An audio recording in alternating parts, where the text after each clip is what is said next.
Hello friends, welcome you all. आज मैं आपके लिए जो वीडियो लेके आ रहा हूँ, देखिए बात करने वाले हैं एक ऐसे स्टॉक की जो कि फ्यूचर के लिए रेडी हो रहा है। और सबसे इम्पोर्टेंट, एलआईसी का ये बैंक का स्टॉक है। एलआईसी का बैंक मैं इसको कहता हूँ।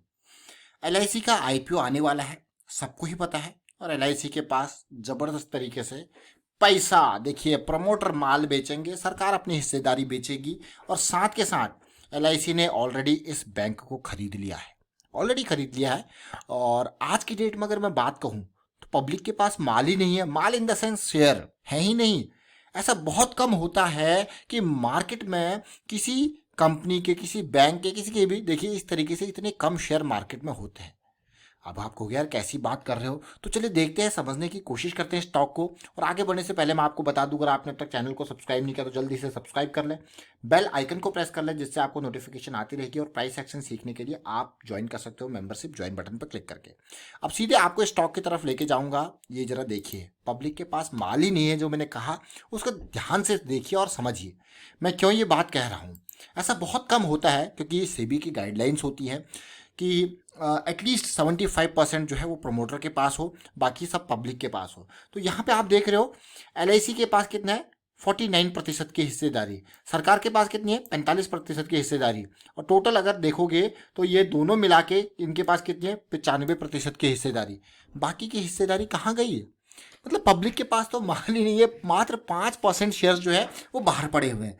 जरा सोचिए कि किस तरीके से डिमांड यहाँ पे है कि अभी देखिए एलआईसी ने बाहर पड़े हुए शेयर्स को खरीद लिया। और सरकार के पास तो ऑलरेडी इतनी हिस्सेदारी थी, सरकार ने भी थोड़ा बहुत कम किया, तो टोटल हिस्सेदारी एलआईसी के पास कितनी होगी, 49.24%। अब जरा देखते हैं किस तरीके से एलआईसी की हिस्सेदारी, देखिए 249.24% है, जो कि सितंबर 2020 में कितनी थी, 51%। इन्होंने थोड़ा बहुत माल यहाँ पर रिलीज किया दिसंबर 2020 में। अब देखिए धीरे धीरे करके कैसी सिचुएशन बन रही है। अब ये एलआईसी की जो हिस्सेदारी यहाँ पे है, और आप कहोगे यार जब मार्केट में और इस तरीके से अगर कोई और यहाँ पे माल खरीदना चाहे, बाहर पड़ा ही नहीं है, तो डेफिनेटली एक डिमांड क्रिएट होती है, आर्टिफिशियल डिमांड आप जिसको कह सकते हो कि हाँ, जब जिसके पास है ही नहीं, कोई और बंदा अगर यहाँ पे एक्वायर कर ले तो एक आर्टिफिशियल डिमांड यहाँ पे क्रिएट कर सकता है। कितने शेयर्स हैं बाहर पब्लिक के पास, जरा देखिए पब्लिक के पास अगर हम हिस्सेदारी देखें, जो कि इंडिविजुअल के पास ही यहाँ पे आप देखोगे कितने, ऑलमोस्ट, क्योंकि बहुत कम प्राइस है शेयर का, तो ऑलमोस्ट फिर भी उसके बावजूद भी अगर आप देखो तो ये 15 करोड़ 57 लाख शेयर्स हैं। और उसके अलावा जो 2 लाख से ज़्यादा कैपिटल जिसकी है उसके पास क्या है, 20 करोड़ शेयर्स हैं। तो आप देखिए कितने टोटल शेयर्स, दो टोटल परसेंटेज हिस्सेदारी अगर आप देखोगे, 1.90 इंडिविजुअल वाला हो गया, जिसके 2 लाख से ज़्यादा है 1.45, यानी कि सीधे सीधे ये मान के चलिए 2 और 3, 3.25 3.5% के अराउंड तो यही हो गया। बाकी का कहाँ गया? बाकी देखिए थोड़ा बहुत बाकी हाई, मैं कहूँगा क्या कहते हैं, इंस्टीट्यूशंस वगैरह के पास बाकी का बचा हुआ है। देखिए इंस्टीट्यूशंस में भी आपने देखा प्रमोटर की कितनी हिस्सेदारी और इनकी 1% की इनकी हिस्सेदारी है। जरा सोचिए अगर किसी को शेयर उठाने हो यहाँ के आईडीबीआई बैंक के, कौन सा है ये, आईडीबीआई बैंक, मैं फिर से रिपीट करूंगा इसका नाम, देखिए आईडीबीआई बैंक, ये स्टॉक है। देखिए आप हो गया यार, मात्र 52 रुपीज पे ट्रेड कर रहा है, 56,000 करोड़ की मार्केट कैपिटलाइजेशन है और प्रॉफिट ग्रोथ भी दिख रही है, लेकिन यार शेयर ही नहीं है मेरे मार्केट में। अब देखेंगे, अब इसको एक और इम्पोर्टेंट नज़रिए से एनालाइज करके समझने की कोशिश करेंगे। देखिए सबसे पहले अगर इसको देखूँ मैं, स्टॉक आपके लिए कब लेके आया था, फिर उसके बाद बाकी चीज़ें देखेंगे। लास्ट टाइम पे मैं आपके लिए जब इसकी वीडियो लेके आया था तो जून 6 को, ये बहुत ही बेहतरीन स्ट्रक्चर इसने बनाया था, 39-40 रुपीज़ के आसपास का प्राइस था। थोड़ा वेटिंग टाइम जरूर लगा। एलआईसी का ये स्टॉक मात्र 40 रुपये का मौका है। स्टॉक में बहुत सारी बातें हमने कही थी और एक बड़े रन की एक्सपेक्टेशन थी, एक बड़ी रैली की एक्सपेक्टेशन थी, जो कि आने वाले महीनों में आ सकती थी बिल्कुल, क्योंकि मंथली के हिसाब से हम बात करते हैं। जनरली स्टॉक्स आपके लिए मंथली टाइम फ्रेम के हिसाब से लेके आते हैं। और उसके बाद देखिए क्या रैली इसने दी इस तरीके की, आप कहोगे वाह यार क्या बढ़िया रैली दी। जरा देखते हैं, फिर से आपको लेके चलते हैं आईडीबीआई बैंक के स्टॉक की तरफ। ये देखिए जरा रैली, जिस रैली की उम्मीद थी वो रैली बिल्कुल फुलफिल हुई है। और ये देखिए आप, ये मंथली का चार्ट है। हम यहाँ पे जून पे एक्सपेक्टेशन करके चल रहे थे और उसके बाद बहुत ही बेहतरीन, मैं कहूँगा, एक कंसोलिडेशन हुआ 3 महीने तक, मैं कहूँगा जिसको टाइट रेंज कंसोलिडेशन कहते हैं। देखिए बिल्कुल लो वॉल्यूम वाली करेक्शन, और उसके बाद कहाँ गया ये, सीधे ऑलमोस्ट 66 के प्राइस तक। लेकिन अब फिर क्यों स्टॉक को ले आया आपके लिए? देखिए मंथली में ये 60 के आरएसआई को पार कर गया। ऐसा पहली बार हुआ है, ऐसा पहली बार हुआ है कब से लेके 2010 से लेके अब तक कि आईडीबीआई बैंक के स्टॉक में ऐसी सिचुएशन, ऐसा बुलिश फोर्स दिख रहा है कि वो बुलिश एक सुपर मोमेंटम एरिया में प्रवेश कर चुका है। आपको कहे वाह यार, ये तो मतलब आने वाले महीने बहुत इंपॉर्टेंट होने वाले हैं इस स्टॉक के लिए। तो बिल्कुल ध्यान से इस स्टॉक को ये नहीं कि अब ये जो अपॉर्चुनिटीज़ क्रिएट होंगी ना, ये अपॉर्चुनिटीज़, जैसा कि मैं आपको बार बार कहता हूँ कि अपॉर्चुनिटीज़ एक बार आपके लिए ये मौका मिल गया ना जिस तरीके से, अब ये मौके आपके लिए बनते रहेंगे। मतलब एक बार ये स्टॉक अप ट्रेंड में चला जाता है तो फिर आपको मौके मिलते रहते हैं, लो रिस्क अपॉर्चुनिटी। समझ रहे हो इस पार्ट को? Grab stop loss, grab stop loss, जैसी ये चीज़ें रिवर्स हो रही होंगी छोटे टाइम फ्रेम के हिसाब से, आपको बहुत सारी अपॉर्चुनिटीज मिलेंगी।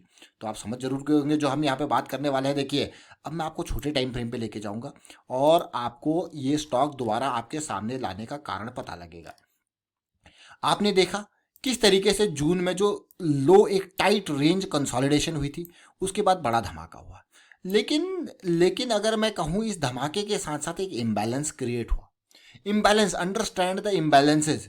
उस इम्बैलेंसेज के साथ साथ मैं कहूँगा जो ये इम्बैलेंस क्रिएट हुआ है, वो प्राइस देखिए बिल्कुल इन एरियाज में आने की कोशिश प्राइस ने की है उस इम्बैलेंस को रिमूव करने के लिए। तो प्राइस कर रहा है कोशिश डाउन आने की, और volume in comparison to these big towers, ये वॉल्यूम जो है वो बहुत कम है इसके साथ कंपैरिजन में अगर किया जाए तो यहाँ से लेके यहाँ तक जो वॉल्यूम हुआ था, अब वो वॉल्यूम जो है अगर प्राइस नीचे आ रहा है कम वॉल्यूम के साथ साथ, तो ये क्या होगा, एक बहुत ही बढ़िया वाला पुल बैक होगा।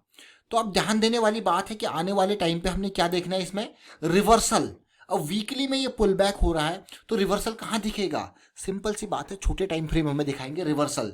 तो ये जरूरी नहीं है कि अभी और नीचे नहीं आ सकता है, बट इंपॉर्टेंट क्या है, ये स्टॉक अब तैयार कर रहा है, एक फ्रेश एनर्जी जनरेट करने की कोशिश कर रहा है आने वाले दिनों के लिए।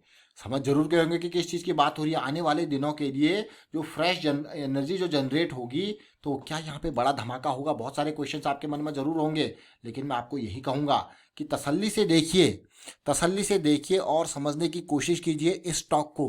क्यों?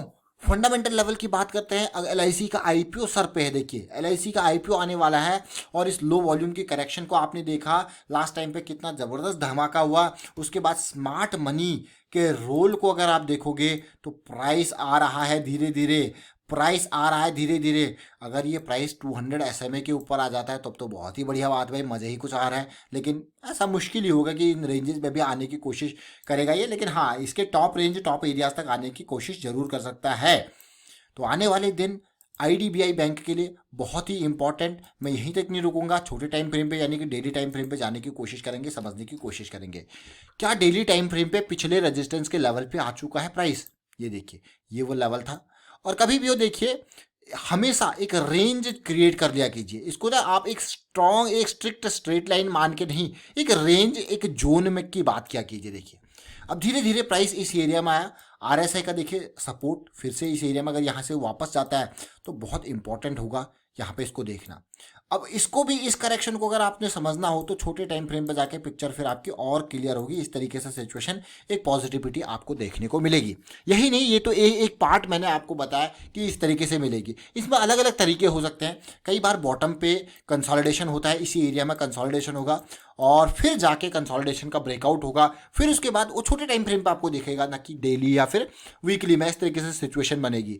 लेकिन अगर ओवरऑल देखा जाए तो ये जो रैली आई थी और उसके बाद क्या, ये लो वॉल्यूम की करेक्शन, अगर मैं डेली पे देखूं, तसल्ली से देखिए, समझिए क्यों मैं आपको कहता हूं कि लो वॉल्यूम की कंसोलिडेशन और लो वॉल्यूम की करेक्शन के ऊपर बहुत ध्यान से, बहुत ही इंपॉर्टेंट ये होते हैं। क्योंकि मैं इनको कहता हूं proper manipulation of price by smart money. और प्राइस को गिराया जाता है, गिराने के साथ साथ वॉल्यूम नहीं दिखता है, तो मतलब क्या, बड़ी बड़ी कैंडल्स जरूर बनती है। अगर आप देखोगे, इस कैंडल को देखिए, ये देखिए, ये तो बड़ी कैंडल है ही है। इवन अगर मैं कहूँगा इस कैंडल को देखिए, इस कैंडल को देखिए, और इवन इस कैंडल को भी देखिए, तो इनमें आपको वॉल्यूम आपको दिखेगा, यार इतनी बड़ी कैंडल है और इन बड़ी कैंडल्स में वॉल्यूम कम है, तो ये आपको देखने को मिलेगा।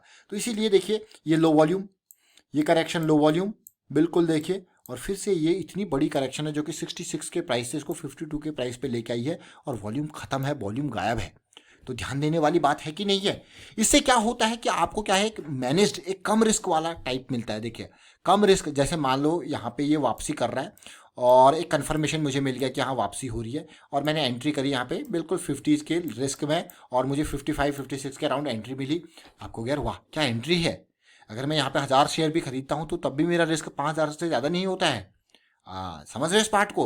Risk management is always the key. Risk management execution के टाइम पे आप कहोगे कि भाई रिस्क मैनेजमेंट क्यों की है, देखिए उसमें क्या होता है, आपको कभी बड़ा लॉस नहीं होता, आपको पहले ही पता है कि मैक्सिमम लॉस आपको कितना हो सकता है। चलिए वाइंड अप करता हूँ वीडियो को, उम्मीद करता हूँ वीडियो आपको अच्छा लगा होगा। अच्छा लगा तो शेयर जरूर कीजिए, लाइक कीजिए। प्राइस एक्शन सीखते रहिए, प्रैक्टिस करते रहिए एंड लोगों को भी रिस्क मैनेजमेंट के बारे में अवेयर करते रहें। Thank you for watching the video.